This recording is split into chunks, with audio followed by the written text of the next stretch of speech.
So, for example, take Korean drama coming in. K-pop, K-dramas coming to India, for example, is getting obviously translated to even Tamil or other languages. Yes. In the US, for instance, most of the content is now consumed on a smart TV using an app and not via television, right? The social sharing of live sports key moments is as important, if not more important, than the match itself, because people are consuming it on tweets and Instagram posts and short stories and all of that. People are saying that if you don't have a very good YouTube channel, for instance, you cannot survive as a TV channel anymore. Already our content creators are asking us, hey, how can I build short form content along with the long form that I have? Regional cinema out of India becoming popular globally.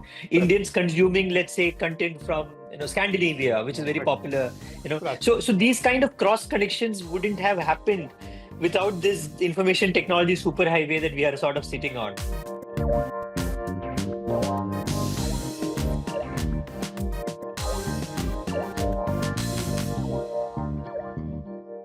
Hello, and welcome to another episode of Our Own Devices. This time, we are going to talk about something that we do quite a bit of these days, and we maybe don't realize that we do it because it's become such an integral part of our lives, and that's streaming, and how streaming is sort of changing everything we do, or how we looked at content, how content was produced, how content is packaged, and how technology helps deliver it. To talk about all of that, we have Mr. Baskar Subramanian, who is the CEO and co-founder of Amagi. So, Baskar, welcome to the show. Thank you very much, Nandagopal. Thank you for having me on the show.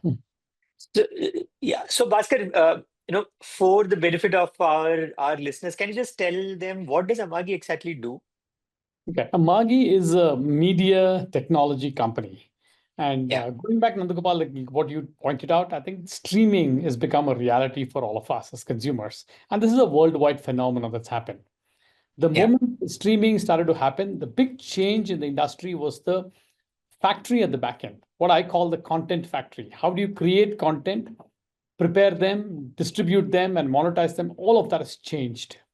And that's what the value that Amagi does is to, we're a software company providing software for content creators, TV channels, broadcasters, live news, sports, who is producing content, for them to be able to prepare, create the whole process of media supply chain, and eventually distribute it to end consumers and make money from a monetization scheme is what we do. It's what we call the glass-to-glass software suite that we provide from the camera to the television set.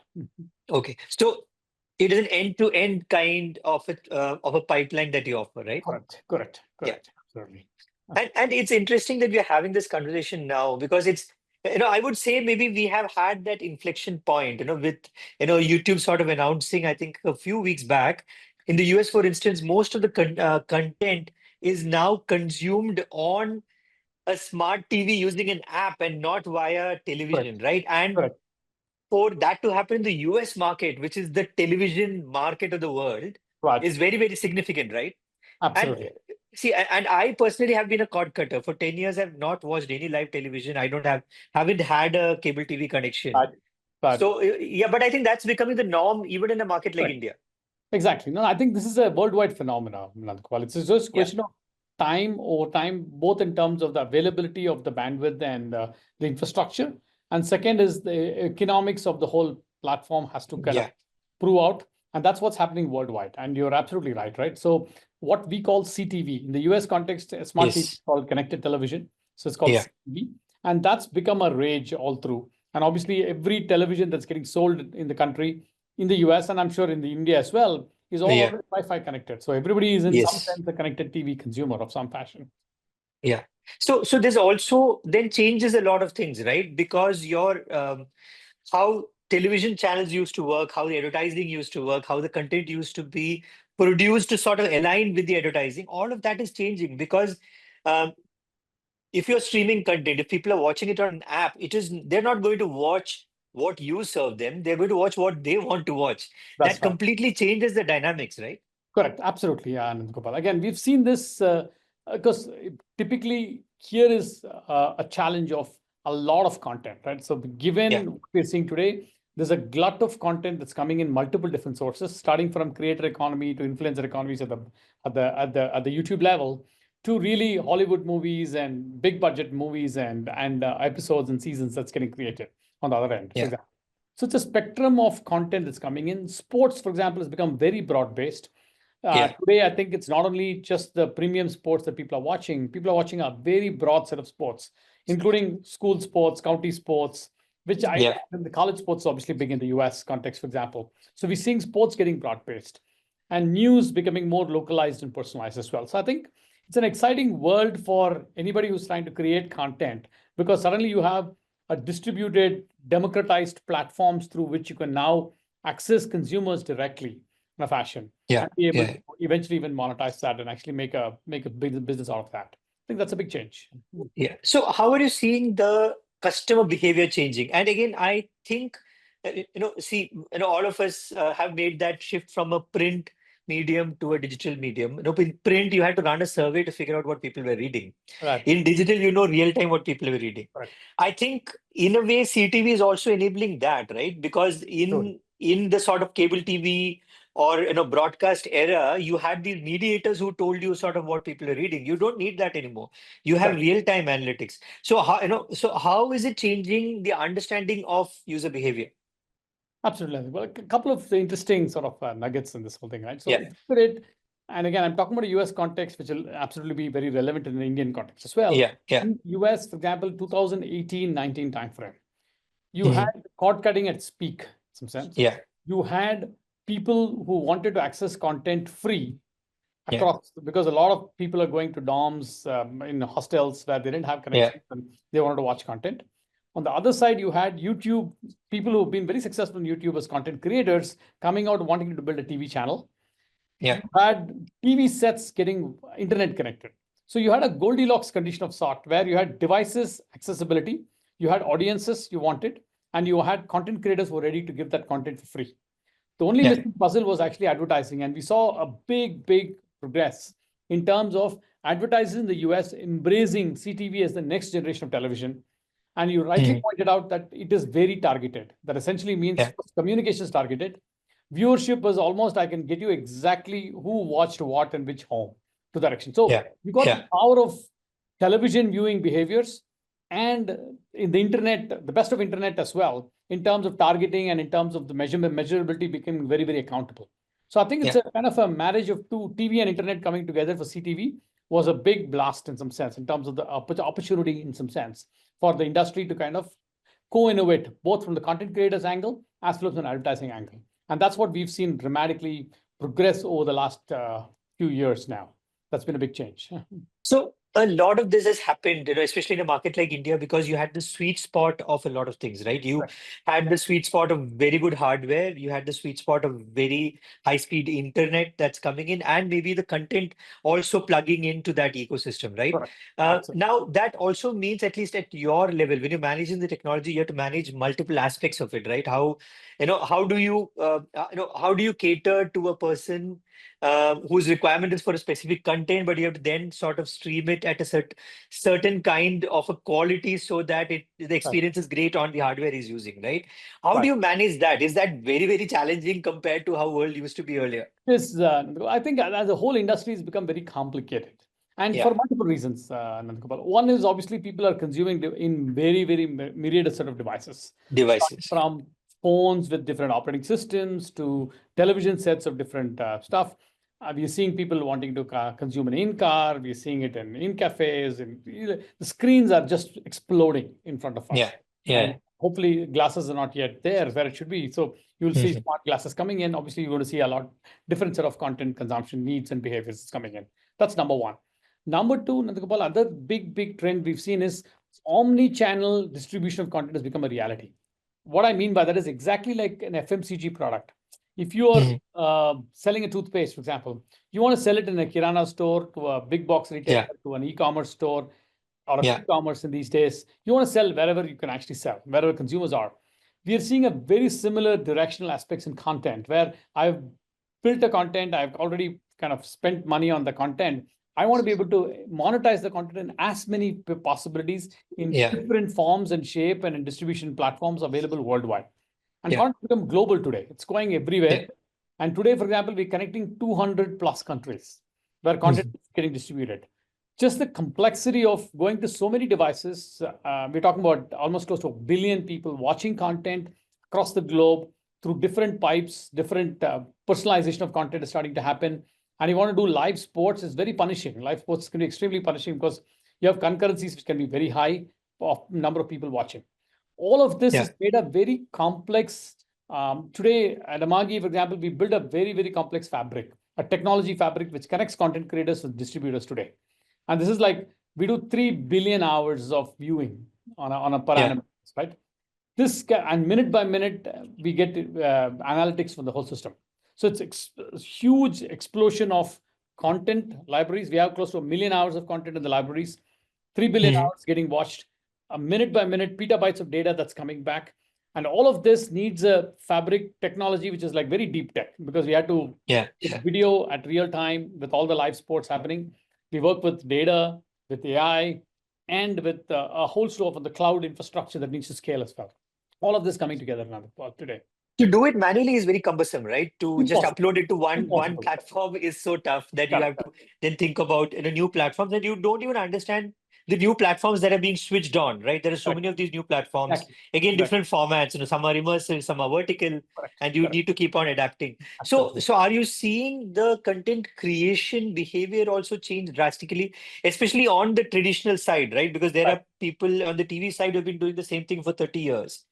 And suddenly I was part of a conversation where people were saying that if you don't have a very good YouTube channel, for instance, you cannot survive as a TV channel anymore, right? So how are you seeing, like, we discussed the consumer side, but how are you seeing the content creator side evolving? The creator side is, first, if you look at it, if I go back about 5 to 6 years back, it was siloed between what they called the broadcast operations and the way they would do content for digital. That was like, and it's a kind of a very unique setup, because I think they were trying to use digital as more to it was a hobby inside a large broadcaster, right? So it was not money. Obviously, broadcast was making a lot of money, profitable as well, right? But I think the last 5 years has been a dramatic change. Everybody's clear that the production of content is to be unified. The operating environment should be unified so that you can actually take the same content worldwide across all different distribution formats that consumers want.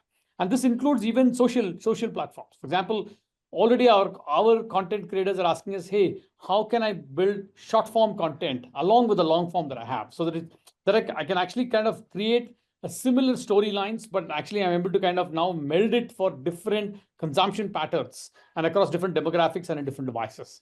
So that's becoming a reality in terms of how people are consuming that. So creators have become very, very well aware that they're going to cater to a very wide set of audiences across very different set of formats in which people want to consume. So, for example, we're doing live sports today. The social sharing of live sports key moments is as important, if not more important, than the match itself, because people are consuming it on tweets and Instagram posts and short stories and all of that. You want to be able to cater to all of those experiences as well, so that you build a 360-degree view of how the content is getting consumed. At the same time, we are also seeing a lot of these new opportunities and a lot of new content buckets being unlocked, right? Like, for instance, I think regional cinema out of India becoming popular globally. Indians consuming, let's say, content from Scandinavia, which is very popular. So these kind of cross connections wouldn't have happened without this information technology superhighway that we are sort of sitting on, right? And this mesh grid kind of a thing, which gives everybody access to literally everything, right? You just need to maybe subscribe to different services, but you have access to all of that. How do you look at that? And do you think we have reached the peak of that, or this is just the start? It's just the start, actually, Nandagopal. Going back to your, for example, we're seeing this worldwide phenomenon of globalization of content. And what we call is, again, it's called in 2 words: globalization or localization. Obviously, when you globalize, you localize your content. It's kind of an anti to the whole thing. Because we want to watch it in our language, in our cultural milieu of context. So, for example, take Korean drama coming in. K-pop, K-dramas coming to India, for example, is getting obviously translated to even Tamil or other languages, because it suits the sort of the cultural nuances for people to kind of watch it in that. So we are seeing a very, very early phase of almost, I would think this is almost like for me, this is a renaissance post-travel, Nandagopal. The way I see it is more and more people watch content across the globe. I think the empathy across the world for each other. And Yeah. like travel, when we all traveled for the first time, we got a cultural understanding of diversity of the cultural fabric Yeah. of this whole earth to some extent. I think Yeah. content progressing across the borders and actually getting through all of this political borders that we have and getting to meet with different cultures is a tremendous transformation in front of us. And I truly believe entertainment is going to be that way, where we're going Yeah. to consume a lot more content of different cultures and different lifestyles that we're going to see and explore, just sitting in the comfort of our homes and doing that. The challenge is Yeah. obviously the technology and the fabric at the back end is extremely complex because rights are a big challenge. Yeah. Regulations Yeah. are a big challenge in every country that we need to address. Yeah. Yeah. What content suits which sort of geography, groups of groups of adults, group of children, how are we going to really Yeah. address from a PG rating standpoint becomes challenging. Yeah. Yeah. We're already fundamentally having dubbing issues in terms of we want to dub the content, we want to do Mhm. languages. If you want to do subtitling in different languages, just the complexity and the scale at which you want to do it across Yeah. 180, 200 countries that you want to do it is going to be a massive challenge. But that's the fun of doing that as well, because we see the Yeah. content progressing across borders now. Is that where AI is going to sort of plug in at scale, as in cater to that complexity at scale? Because let's say, one content coming out of, let's say, India, you have to then package it for different markets with different subtitling, and different ratings, different sensitivities, maybe and different copyright rules, right? Because Right. what's available here might not be available in somewhere else. Correct. So are you actually using AI for something like that? Because we know translation and even lip syncing is now happening in real Exactly. time with streamed content. Absolutely, absolutely. I think AI is going to be a big supercharged driver for Yeah, making it more cost effective and at rapid pace. As yeah, content gets created now, already people are creating content for the globe. So yeah, rights are getting created for the globe, and henceforth, technologies are now starting to really beef up at a point where if you produce a content, you can do it in, I don't know, 17 languages or 100 languages tomorrow if you want to. yeah, Speed at which you can do it is dramatically high. I think yeah, AI is really supercharging these capabilities, like what you talked about, creating subtitles, dubbing, lip syncing the whole thing, looking for regulatory aspects of it, and customizing the content. I think that's a yeah, big part of the whole move that we're already seeing, Nandagopal. Absolutely. We're using it heavily. yeah. And and if you look at it in a way, this is also unlocking new monetization opportunities, right? Like if you Absolutely. use the analogy of, let's say, regional Indian cinema, Correct. which would have been limited to a few hundred screens earlier, now can make money globally, right? But and Absolutely. that's just not for that, but for all kinds of content, right? Creators, Absolutely. for instance. So how does an Amagi help with something like that? Can you sort of tell them there are revenue opportunities that you haven't There are, seen, there for are. instance? Already Yeah, what we do is basically we've created something called a Connect marketplace, Nandagopal. yeah, Exactly the same problem that we had with a yeah, lot of our customers wanting to move across the globe. yeah, What we do with content creators is to enable them to take their content and take it to multiple distribution platforms worldwide so that they can make yeah, money in many places which we're not even people wouldn't have thought that they can actually make money. So we take yeah, those content across the globe and do that. So there's something called Amagi Connect, which is exactly the yeah. marketplace trying to address this, cater to this problem, Gopal. Absolutely. Okay, okay. Now, if you do a little bit of crystal ball gazing, how do you think, and maybe we are hitting a crescendo of what is possible with streaming and this kind of technology. How do you look at the future? What are the big changes people should maybe expect in the near future? Near future, I think two things are obviously at the cusp of an horizon, right? So clearly, Yeah, with Gen AI, we're going to see that content creation costs will dramatically fall, at least yeah, for a lot of the content. Maybe not full content. Maybe people don't want to give a full storyline, but at yeah, least I think a lot of the virtual effects and what we're trying to see already is starting to come down, literally, right? yeah, So it's only a rapid pace at which you're going to be able to create content at scale, yeah, which also drives another problem on the other side is because you're going to have already we have a glut of content. Suddenly you're going to have so much of content that you need machines to help you recommend content to some extent. hmm, The challenge is discovery of content is going to be one of the hardest problems, which we already have. yeah, I'm sure a yeah, lot of us are staring at our Netflix or sometimes in things like we don't know what to watch unless we're yes, really binge watching something. This yeah, problem is becoming more and more exacerbated because of hmm, newer and newer content. If the content cost comes down, then you need mechanisms of accessing content and being able to relate to that is very, very going to be a big challenge, Nandagopal. I think solving problems on two ends. One is content creation factories are going to become faster, better, cheaper in terms of spinning out things as human stories. The other side is really our consumption is going to be a big challenge, because I don't think we're going to expand and watch content for 24 hours, right? So that's it's going to be limited. So to that extent, Yeah. the choice of the content and the ability to surface the right one for each one of us is going to be a foundational challenge that we have to solve. And stories are going to be personalized any which way for this, right? Yeah. So I guess that personalization, that content filter is maybe the next big business idea out there, because you have so much out there now to give it personalized to a certain user. Correct. It could be something that I'm sure you guys are also working on. Absolutely, absolutely. Yeah. No, I think it's an existential problem for the whole industry. Yeah. So everyone's doing Yeah. that, right? So as we wind up, if you can sort of, how would you, what would be your advice to, people on both sides, content consumers as well as content creators, like, in this present environment? I would say from a content creator standpoint, I think it's the most exciting time in our lives to create new content. If you think about the barriers of, I wanted to always tell a story, but never had the financial muscle nor the tools to do it. I think that's democratized. I think it's a massively important time for storytellers to come out of woodwork and actually create new content for all of us. Maybe a highly different genre of people. We never heard of stories, which will be interesting, stories that will come out. And storytelling is a timeless art. So it's going to be more and more stories that you're going to solicit to. From a content consumer standpoint, obviously you're going to have so much of content and choices. I think choice is going to be, maybe we're all too pampered already with the choices, and it's continue to going to be higher and higher. The choice is for us as to how are we going to really choose what we want to watch, and how are we going to really vote on our feet in terms of, or with our eyes, what we're going to watch is going to be the whole economy and how it actually going to play out in the future as well. Okay, thanks for your very insightful conversation, Baskar. Thanks for being on the show. No problems. Thank you, Nandagopal. Thank you very much for this. So we'll be back again next week with another guest, lot more insight, and we are available everywhere you listen to our pods.